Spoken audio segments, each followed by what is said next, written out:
हम देश में नफरत से भरी तबाही का उन्माद देख रहे हैं, जिसके निशाने पर न सिर्फ मुस्लिम और दूसरी माइनॉरिटी कम्युनिटीज हैं, बल्कि संविधान भी है। न्यूज एजेंसी पीटीआई के मुताबिक 100 से ज्यादा फॉर्मर नौकरशाहों ने प्राइम मिनिस्टर नरेंद्र मोदी को चिट्ठी में इसे लिखकर उम्मीद जताई है कि वो नफरत की सियासत को खत्म करने का आह्वान करेंगे। तो दोस्तों, कई तानाशाही या डेमोक्रेसी से जुड़े सियासी किस्सों में यह सच्चाई बार बार दोहराई जाती है कि दूसरे वर्ल्ड वॉर यानी 1941 से लेकर 1945 के दौरान जब हिटलर की अगुवाई में कोई 60 लाख बेगुनाह यहूदियों की जानें ली जा रही थी, तब 8 करोड़ जर्मन सिटीजन्स चुपचाप खड़े होकर नरसंहार का तमाशा देख रहे थे। अभी न्यूयॉर्क टाइम्स अखबार ने हाल ही में एक खबर में बताया है कि जर्मनी की इकोनॉमी इंटरनेशनल ब्रांड वाली जिन बड़ी बड़ी कार कंपनियों पर टिकी हुई है, उनकी बागडोर हिटलर के जमाने में हुए यहूदियों के नरसंहार के गुनाहगार कैपिटलिस्ट यानी पूंजीपतियों की पीढ़ियों के हाथ में ही है, और वो किसी तरह के गुनाह के बोझ तले खुद को दबा महसूस भी नहीं करते हैं। और ऐसा ही कुछ मौजूदा भारत में भी चल रहा है।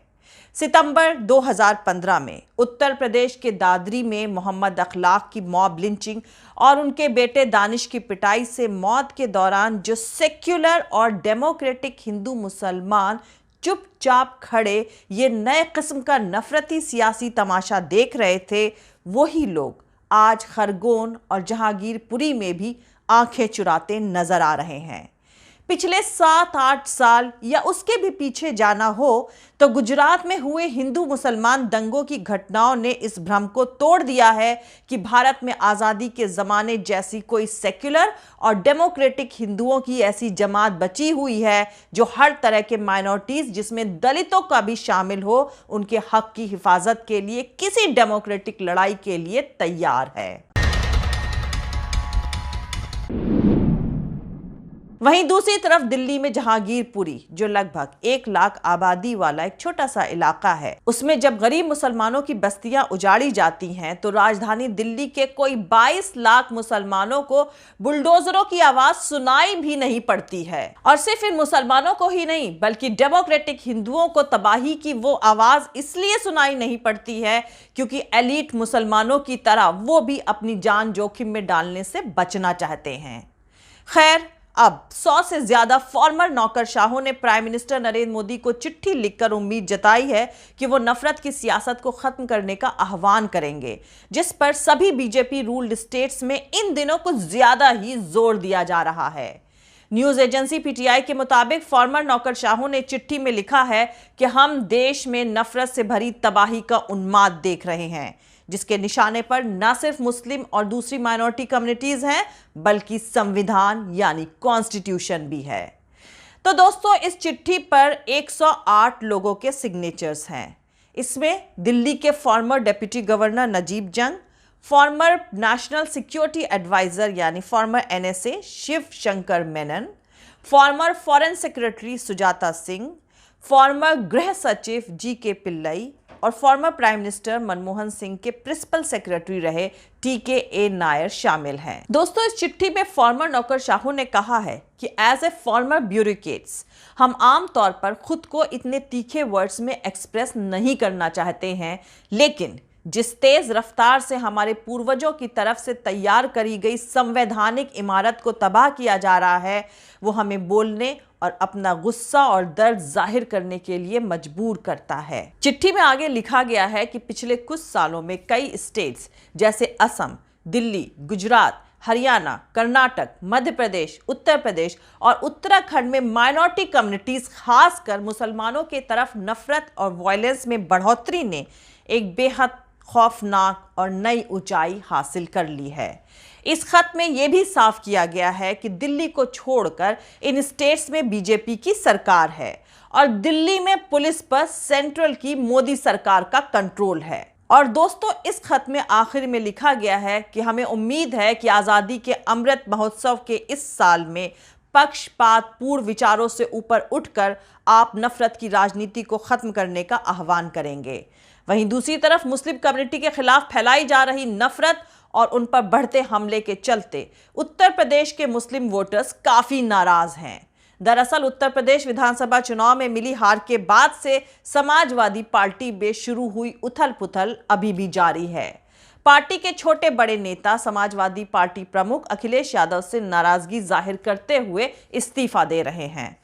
मुस्लिम वोटर्स अखिलेश यादव से बेहद नाराज हैं और अब पार्टी के कद्दावर नेता आजम खान के भी बगावती सुर अपनाने की बात खुलकर सामने आई है। कहा जा रहा है कि आजम का समाजवादी पार्टी नेताओं से मिलने से इनकार करना और दूसरी पार्टी के नेताओं का वेलकम करना इसी का हिस्सा है। वहीं मुसलमानों के खिलाफ नफरती सियासत का एक और सियासी तमाशा सामने आया है, जिसको लेकर all India Muslim personal law board ने सख्त नाराजगी जताई है। जी हां दोस्तों, all India Muslim personal law board ने यूनिफॉर्म सिविल कोड यानी समान नागरिक संहिता को अनकॉन्स्टिट्यूशनल और माइनॉरिटीज के खिलाफ बताते हुए कहा है कि मुसलमानों को यह कतई कबूल नहीं होगा। तो दोस्तों, आगे वीडियो में जानेंगे कि जेल में बंद आजम खान को कांग्रेस नेता आचार्य प्रमोद कृष्णम ने उनसे जेल में मुलाकात करके गीता दी है, तो नरेंद्र मोदी को 100 से ज्यादा फॉर्मर नौकरशाहों ने खत दिया है। पर इसका सियासी मतलब क्या है? लेकिन उससे पहले जो लोग मेरे इस चैनल पर नए हैं वो मेरा YouTube channel political Tamasha with doctor Arshi को सब्सक्राइब करके वहां पे लगी बेल आइकॉन को जरूर दबा दें ताकि आपको हमारे आने वाले हर वीडियो की अपडेट्स मिलती रहे। और दोस्तों, अगर आपको हमारा काम पसंद आता है, हमारे वीडियोस पसंद आते हैं तो www.patreon.com/dr अर्शी खान पर जाकर डोनेट करके आप हमारे काम को सपोर्ट कर सकते हैं। तो चलिए शुरू करते हैं। तो दोस्तों, पिछले 7-8 साल से तमाम लोग चुपचाप खड़े देख रहे हैं कि हिंदू मेजॉरिटी का इस्तेमाल देश की डेमोक्रेसी को मजबूत करने के बजाय भारत को एक हिंदू राष्ट्र बनाने के लिए किया जा रहा है। बीजेपी को समझ में आ गया है कि मुसलमान और दलित जिन ताकतों को सेक्युलर और डेमोक्रेटिक मानकर अपना वोट बेकार करते रहे हैं वो हकीकत में कभी मौजूद ही नहीं थी। यानी बालों की सफेदी को ढांकने की तरह ही ये पार्टियां सेक्युलरिज्म की डाई का इस्तेमाल कर रही थीं। चुनाव दर चुनाव हासिल होने वाले नतीजों में इस नकली सेक्युलरिज्म का कलर उतरता गया।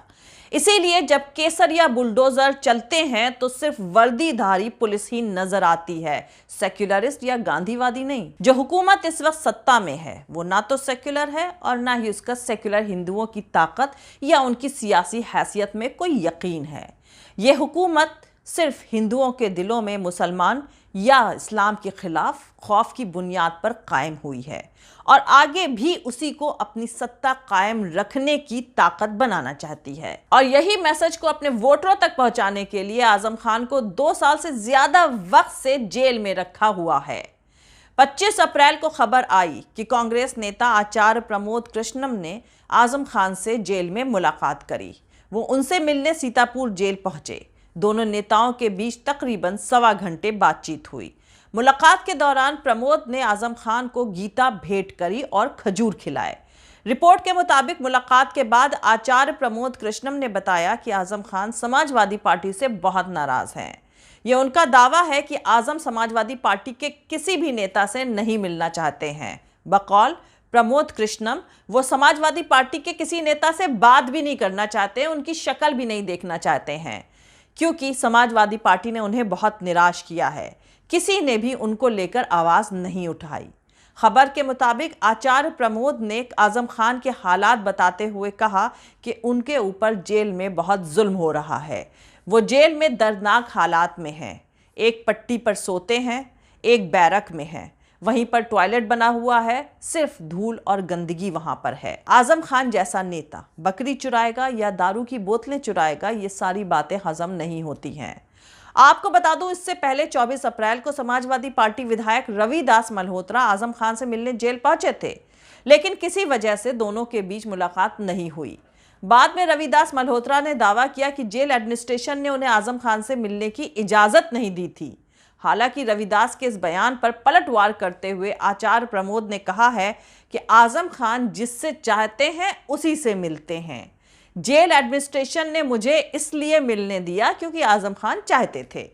उन्होंने कहा कि आजम खान ने उनको बताया कि वो समाजवादी पार्टी नेताओं से नहीं मिलना चाहते हैं। दरअसल आजम खान को लगता है कि समाजवादी पार्टी ने मुसीबत के वक्त उनका साथ नहीं दिया। आचार्य प्रमोद के अलावा शिवपाल यादव भी आजम खान से जेल में मुलाकात कर चुके हैं। उनकी भी अखिलेश से नाराजगी बताई जाती है। वहीं दूसरी तरफ राष्ट्रीय लोकदल के अध्यक्ष जयंत चौधरी ने रामपुर में आजम खान के परिवार से मुलाकात करी थी। उधर असदुद्दीन ओवैसी की AIMIM पहले ही आजम खान को पार्टी में शामिल होने का इनविटेशन दे चुकी है। तो दोस्तों, अब सबसे बड़ा सवाल ये उठता है कि बाहर आकर आजम खान क्या करेंगे, मतलब उनका सियासी रुख क्या होगा। वैसे दोस्तों, कुछ ही वक्त पहले हुए विधानसभा चुनाव में आजम खान ने अपनी रामपुर सीट पर भारी अंतर से जीत हासिल करी थी। जेल में होते हुए भी उन्हें उत्तर प्रदेश में बीजेपी विरोधी ताकतों के नेता के तौर पर देखा जाता है। ऐसे में बाहर आने के बाद उनकी सियासी दिशा क्या होगी, इसे लेकर नए नए कयास लगाए जा रहे हैं। वो इसलिए क्योंकि 26 महीनों से जेल में बंद आजम खान को अपने ऊपर दर्ज सभी मामलों में से सिर्फ एक में जमानत मिलना बाकी रह गई है। उसमें भी बेल मिलना लगभग तय माना जा रहा है। उससे पहले ही उनका समाजवादी पार्टी नेताओं से दूरी बनाना और अखिलेश यादव से नाराज नेताओं का वेलकम करना उनके आगे के सियासी सफर को लेकर नई अटकलों को हवा दे रहा है। वैसे दोस्तों, कोई भी देश कैसा होगा ये उस देश का नेता नहीं, वहां की जनता तय करती है।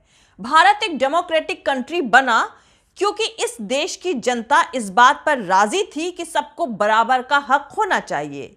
राजा, रजवाड़े, अमीर, गरीब, हर तरह के लोगों का हक बराबर होना चाहिए। और ये एक अच्छे हालात हैं कि स्टेट किसी के साथ भेदभाव नहीं करता। पर आज कोई पार्टी मुल्लों को टाइट रखने के नाम पर एक कम्युनिटी को एकजुट करती है, तो ये उसका श्रूडनेस या छल कपट है। लेकिन नागरिक समाज का ये फर्ज है कि वो इसका सही पक्ष पेश करे। मजहब या कम्युनिटी के नाम पर आज तक कोई भी सियासत दुनिया में कोई आइडियल यानी आदर्श पेश नहीं कर पाई है। यह सिर्फ नैरोनेस, अनडेमोक्रेटिक और बर्बरता का ही एक डिस्टॉर्टेड तरीका है जो जिनके नाम के नारे लगाती है उन्हीं का दमन और एक्सप्लॉयटेशन करती है। पर सबसे बड़ी मुसीबत यह है कि जनता हमेशा इन बातों को देर से ही समझती है। जब तक नफरत की सियासत का अंजाम उसे समझ में आता है, तब तक बड़ी भारी तबाही हो चुकी होती है। मिलते हैं अगले वीडियो में। जय हिंद, सत्यमेव जयते, अल्लाह हाफिज। दोस्तों, हमारा पूरा वीडियो और दूसरे और वीडियोस देखने के लिए हमारा YouTube channel political Tamasha with doctor Arshi को सब्सक्राइब करके वहां पे लगी बेल आइकॉन को जरूर दबा दें ताकि आपको हमारे आने वाले हर वीडियो की अपडेट्स मिलती रहे। और दोस्तों, अगर आपको हमारा काम पसंद आता है, हमारी वीडियोस पसंद आते हैं, तो www.patreon.com/dr अर्शी खान पर जाकर डोनेट करके आप हमारे काम को सपोर्ट कर सकते हैं। दोस्तों, अगर आपको हमारा वीडियो पसंद आता है तो लाइक और शेयर करना हरगिज़ नहीं भूलें। आप हमें फॉलो भी कर सकते हैं हमारे ट्विटर, इंस्टाग्राम और फेसबुक पेज पर। मेरा ट्विटर हैंडल है @arshi aziz khan। Thank you. मिलते हैं अगले वीडियो में।